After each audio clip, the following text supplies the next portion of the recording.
and welcome back to Concert Critiques in Cars with Emily. So this show was pretty exciting. My husband came with me, and it was his first time seeing this band, my second time seeing this band.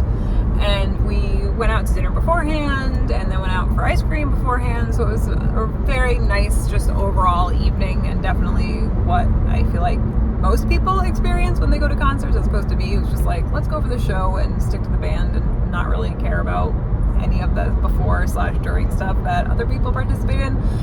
Anyway, so yeah, that part of it was great, and even getting there wasn't that bad. There was typical traffic, like a little bit, maybe like 5 minutes, but we got there on time, like earlier than I had expected, and so yeah, so that was fine. And then I parked in the the garage by Elephant Plaza, and you know, knowing where it is and knowing that it's under the road instead of just like in the middle of the road, and they're like, it's on your right, and you're like, is it though? Is it? So knowing that and having that experience made it easy for me personally to get to that garage, but yeah, so I could see how that might be frustrating for somebody else. Anyway, let's get into the show. So the headliner was Bastille, and the opener was Joywave, and it was at the Anthem in DC. So Joywave, I'm overall disappointed because their singer was really hard to understand, and it was almost like a roller coaster, I guess, of like, I can understand things, no I can't, I can understand, I can't, I can understand this word, can't understand that word. So that was like really, really frustrating, especially because I feel like Joywave, at least what I could hear of theirs musically, seems to be like a band that's pretty much right up my alley. And even just like the way he was singing and the way that his singing worked with the music definitely made it seem like I would have really, really enjoyed this act if I could hear it. I mean, we were sitting front and center, so there was no way that our seats or like the way that the sound was. So it was just disappointing because I really was looking forward to enjoying them, especially after hearing the first couple songs. At least the way that they were kind of played instrumentally, but then also the way that, again, like I said, his singing kind of complemented the music. So I was just overall, I wish we could have heard more of the lyrics. So that's going to be a lot of my critique for this part. The first song was a slower song, and it was, in my opinion, a terrible starting song. You're a band that not a lot of people know, and you start with this like slower song, and again, couldn't hear the lyrics, so that was really frustrating. So it was in my opinion, a really poor choice. I wish they had started with a different song, because then their next song, I mean, the first note, every single instrument was playing, and it was super like full sounding, and it was just way more upbeat. So definitely like the second song more than the first song, and think maybe they should have started with that, or just taken the first song out like completely and replaced it with a different song. So the third song was probably my favorite of the first three songs. I really loved it. Had so many quick notes, and they had like an alternating lead singer, and like then the other band members were singing kind of almost in the background, so I really liked that. I thought that was really cool. The fourth song, I loved the singing style and the verse and the chorus. So again, song 3 and 4 were definitely like right up my alley. Wish I could have heard the lyrics more clearly, but again, pretty good in terms of what I could hear. The fifth one was good. There was a lot of moving around, and at one point he did go to the front of the stage, and there was a little bit of feedback, but nothing too crazy. Number 6, the next song, was the song I could hear most consistently and understood the most lyrics of, at least up to that point. And it made such a difference. It was like, oh wow, I can actually like enjoy this song because I can understand the lyrics. So that was definitely like a turning point, because then I felt like I could understand more of the lyrics later, and I'll explain why in a second. Sorry, I kind of jumped ahead there. So then the next song was a slower song, and I really loved the instrumental. And again, I couldn't understand the lyrics of this song, and it was so frustrating. This song, I think, was the most frustrating that I couldn't hear the lyrics, because it was a slower song, and I really loved the instrumental. So it was like, I just want to know what the lyrics are saying. And again, the way he sang the song really like matched, and it was just, it could have been fantastic. So the fact that it was not was really disappointing.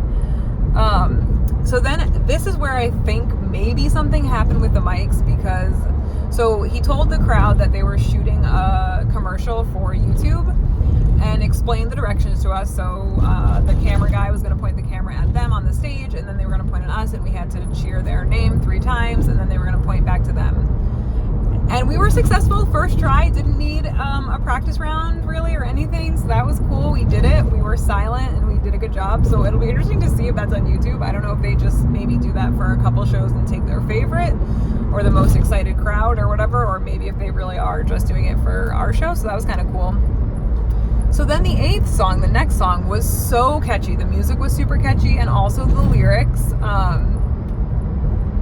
were really catchy, and it kind of like, it was cool because at the end of the song they kind of stopped the lyrics really abruptly to a point where you're like, wait, is this song not really actually finished? And then the next song, so right after the lyrics stopped really abruptly, he said this is like the greatest song ever made, and they went into their single that I recognized. So that was really awesome. I really liked that. And then again, song 10 and 11, I could hear the lyrics and they were good. They were like decent songs, and I thought just energy wise it was really good. And so again, I don't know if maybe when they stopped for the commercial thing someone changed the mic or someone did something, but it definitely seemed to be in the latter half I could hear the lyrics pretty much perfectly for the most part. I mean, there were a couple here or there that I couldn't understand, but what a difference it made, and it made the end of the set so good, and I was genuinely excited about the last like 5 songs. So I was a little disappointed at the beginning of their set, especially that first song. It was just not a good choice. Couldn't hear any of the lyrics, and then just to have this slow start was not great, but definitely glad that it kind of came back in the end. So now let's get to Bastille. So Bastille was kind of cool. Their stage set was definitely interesting. They had like a ladder thing that he stood on at one point. They had this like clock, this flat clock in the center of the stage, and during the first song, which was midnight, which was a fantastic first choice, it rotated, and so he was on this little flat clock thing and it spun. So that was kind of cool. That was definitely a neat effect. And then the other thing they had on the stage was just like this old TV, and there was a chair on like this higher rise stage thing in the right hand side of the stage. So definitely cool stage.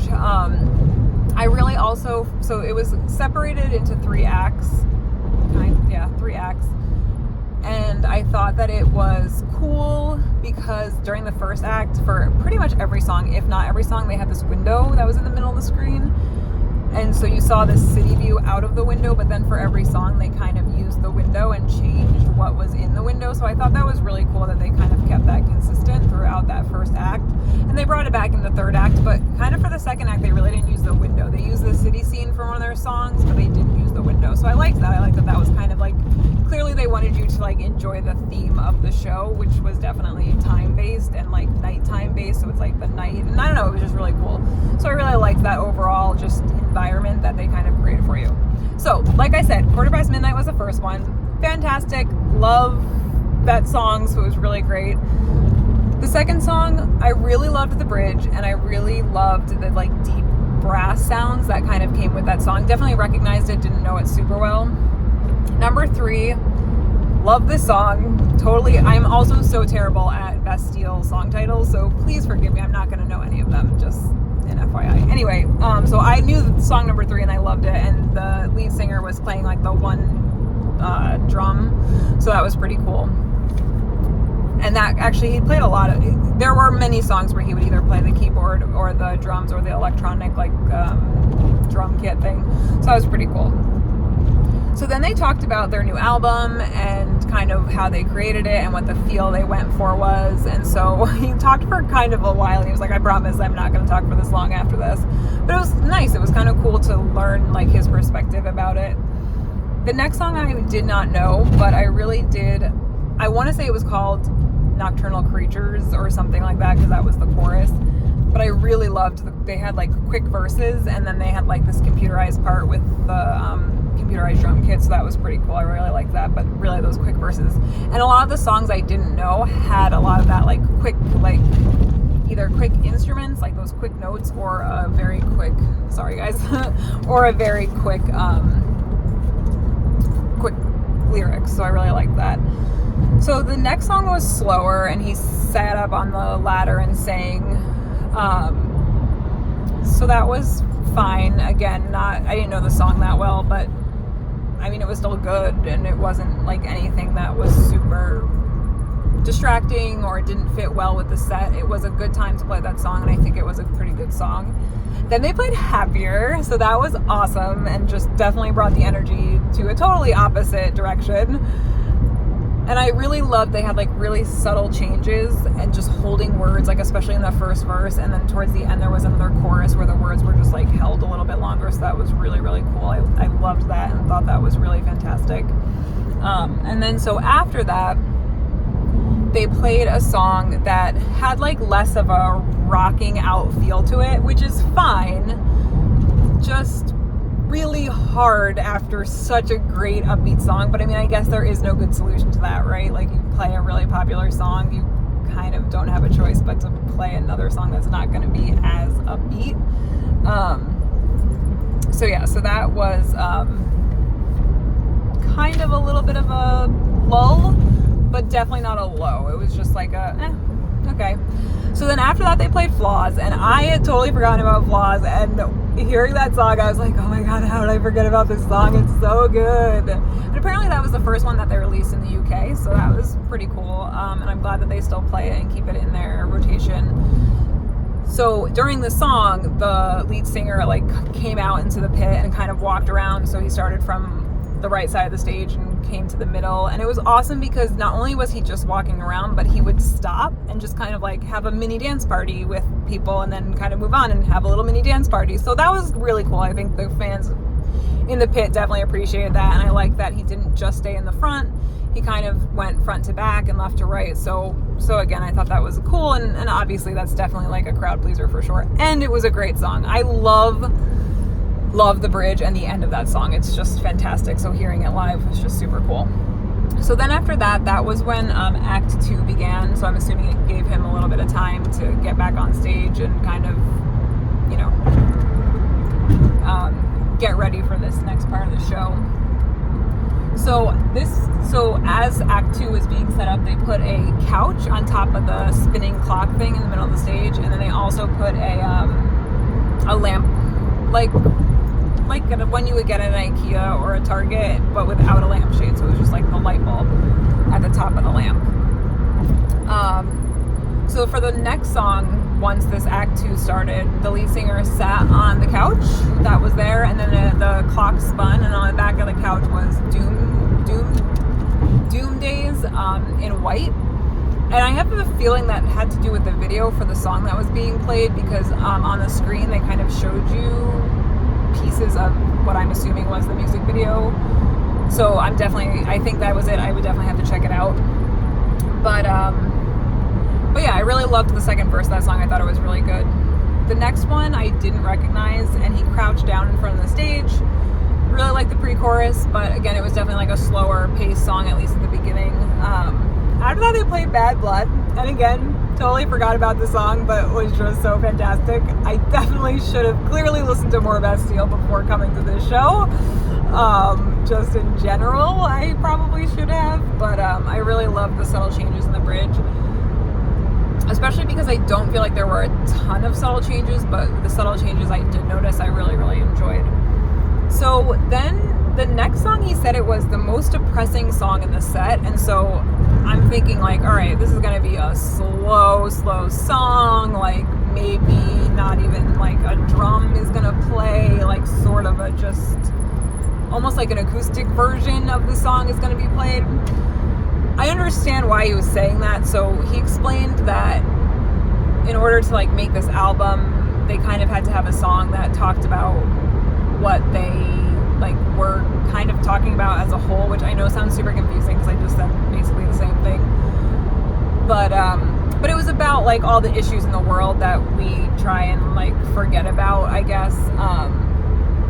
And so musically, it definitely was not depressing. It was like actually really upbeat, and it had like it's just a lot of like quickness in it, and I really loved the verses.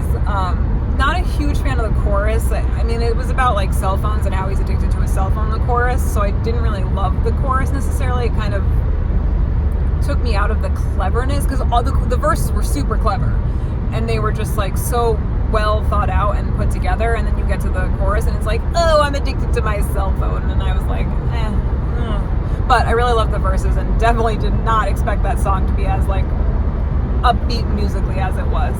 So that was definitely a pleasant surprise, I guess.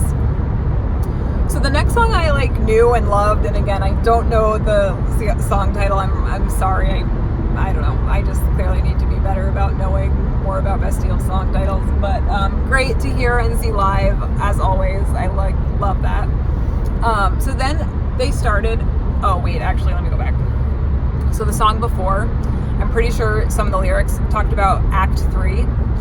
And so I was a little disappointed when, after this next song that I knew and loved, they actually formally introduced Act 3.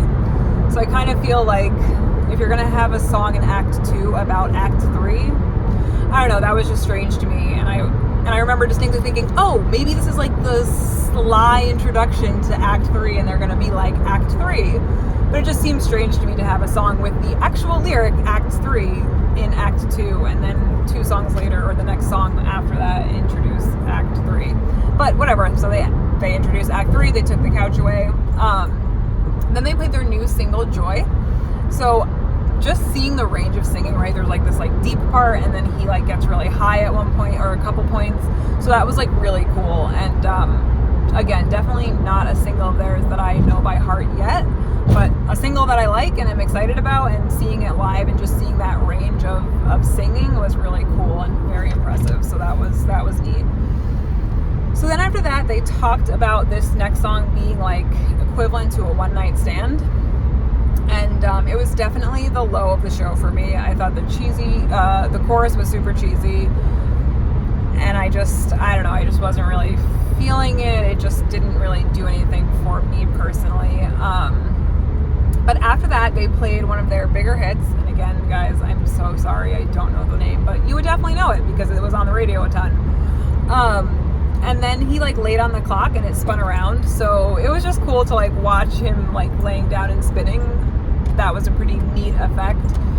And it's interesting because so we were up in the balcony part looking like down on top of it. So I would be curious to know like how the crowd in the pit saw it, because I'm sure they probably couldn't really see everything, especially if you were in the back. But still, I thought it was a cool effect. It looked cool as he like spun around. So then after that, they like didn't go off stage for their encore, and they were like, look, we're not going to go off stage. We're just going to stay on and basically, do the rest of a couple songs. So they played Other People's Heartache, and apparently this song is a song that they got sued for a lot, I guess, because it sounds like Rhythm of the Night, which now is basically just a combination of the two. So the verses are theirs, but the chorus is Rhythm of the Night. But it was cool because he said that you could email them and they would send you a copy, because obviously they're probably not allowed to sell it. So yeah, that was pretty neat. So I thought that was cool. And then, I mean, just that song in general, like that chorus is super like upbeat and something that you would want to dance to. So during that song, he would ask the crowd to like get down low and then jump up. And there was, the second time he asked, there was a bit of feedback too. So I don't know, it was just like random. There were 2 things of feedback for the opener and for Bastille.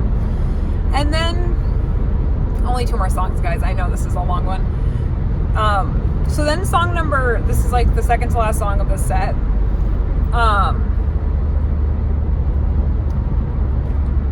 He asked the crowd to sing, so they practiced what the crowd would be singing. And million little pieces, maybe billion little pieces, I don't know. But the visual was like this eye, like one eye really close up, and it was like blinking and moving around, and it was creepy and super distracting, like so distracting. And I was like, I don't even know what's going on in this song right now because it's so distracting. And it was a super dancey song though, so it was really like a fun song, and I really did like the second half of the choruses. But I'm not gonna lie, at this point I was like, all right, bro, like I'm done. It's super late. I'm ready to roll. So I like want to go home. So if we could maybe just wrap this up. And then of course they ended with Pompeii, which I'm so glad they ended with Pompeii, because I feel like at this point Probably Happier is a bigger song of theirs than Pompeii was, but I'm super glad because that was like the original song that really got me into them. And of course, it's always great to see it. And my husband and I went to Pompeii when we were still dating or when we were engaged. So yeah, it's just like a fun thing to be like, oh hey, we were there. And also it's just a great song. So that was just awesome. A lot of the whole crowd was pretty much singing and dancing to that song. All right, score. Oh my gosh.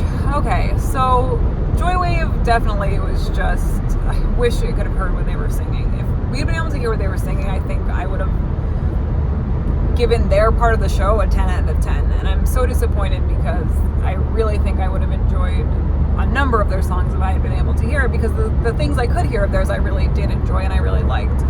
So definitely going to lose some serious points for not being able to hear the singer clearly. And then Bastille, I mean, even the songs I didn't really know were fantastic. There were 2 songs that I didn't love, especially that one song towards the end that was just like the low of the show for me. So that definitely is going to be taken into account. But again, Bastille is just super amazing. And even though you don't know all of the songs, just watching them live and, you know, he's running around the stage the whole time and he just seems genuinely, like the whole band seemed genuinely excited to be there and played like they were genuinely excited to be there. So that was really nice. Every song felt important. Gosh, I don't know. I guess I'm going to give this one, oh my gosh, just Joywave really was so disappointing. It's just really sticking with me right now. I think I'm going to give this one an 8.0, which I know sounds really low, but Bastille really did a lot to help this score be as high as it is, because if it was just Joywave, it would have been so much lower, so much lower.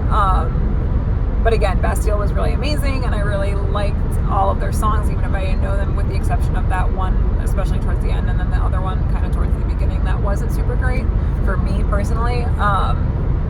But let me know what you think. Were you there? Did you want to go? Have you been to another show of theirs?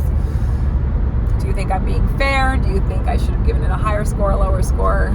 So yeah, let me know what you think. Comment, like, subscribe, and I will see you guys next time. Bye.